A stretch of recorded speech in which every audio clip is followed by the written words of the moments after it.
My name's Geneviève Manel. I am an associate professor at UCL, based in the UK.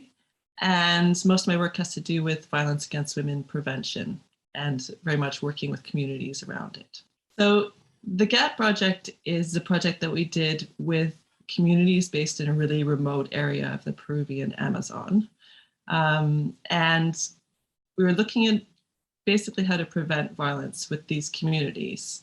And it was a participatory action research project. So what I mean by participatory action research is really sort of involving communities in the process of developing an intervention, but quite iteratively. And so we didn't really start off knowing anything about what we were going to do until we actually did it, in a sense. So we started off really going into having really open conversations with all of the communities around ethical principles. So what sort of ethical principles should be used to guide research and interventions around violence against women prevention? And we did this really iteratively, of them saying, okay, this is what we need, and sort of providing the skills and sessions that they wanted in order to have the kind of conversations that they wanted to have within their communities. And what we realized as part of this as well is that they needed to be linked with policymakers in other contexts. And so we started introducing them to some of the people who were offering services around violence prevention in other parts of Peru, because these communities are so remote. Often that was part of it, in the sense that they just weren't linked into the services that did exist because they were so far away. So that's what the GAP project was about. And the EVE project that we're working on now really sort of takes this to a whole new level and scale. And so the EVE project is about how to prevent violence against women in the world's highest prevalence settings. So really looking at communities and countries that have an extremely high level of violence for whatever reason. And the reasons differ between countries and contexts is what we've learned as well.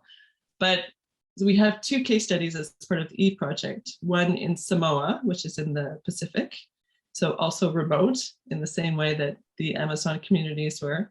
But we're also working with other communities in Peru, specifically the Andes, so looking at indigenous communities in the Andes.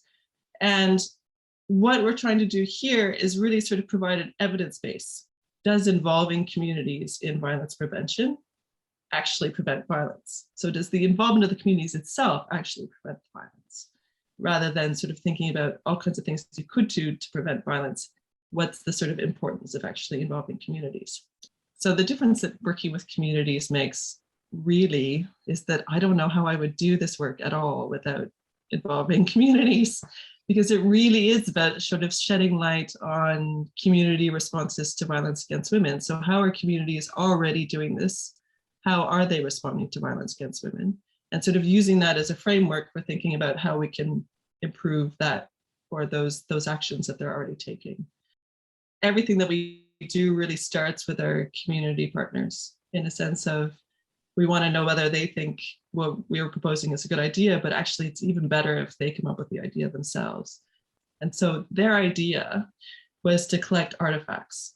So they wanted us to go into communities and actually sort of talk to them about myths or fables from the local community that spoke about Samoan community identity, and then sort of link those fables and myths and that community identity back to understandings of violence prevention.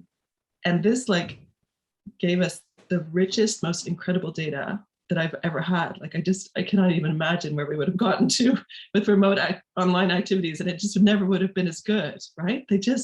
They come up with these incredible stories that are really sort of myths about local communities, but they're kind of the stories that communities tell each other in order to say what it means to be a community. And they were then able to sort of link this back to ideas about, peace within communities, peace within couples as a means of preventing violence. And it just was it gave us such a huge insight into Samoan culture and Samoan communities that then we could use to actually design an intervention or think about co-production and what that co-production process should look like. I think co-production should be about bringing together those different conversations and those different viewpoints as much as it's about sort of listening to communities. It's also sort of listening to the dynamic or the um, the different conversations that are happening within communities. And I think that's sort of essential to deal with the challenges that inevitably come up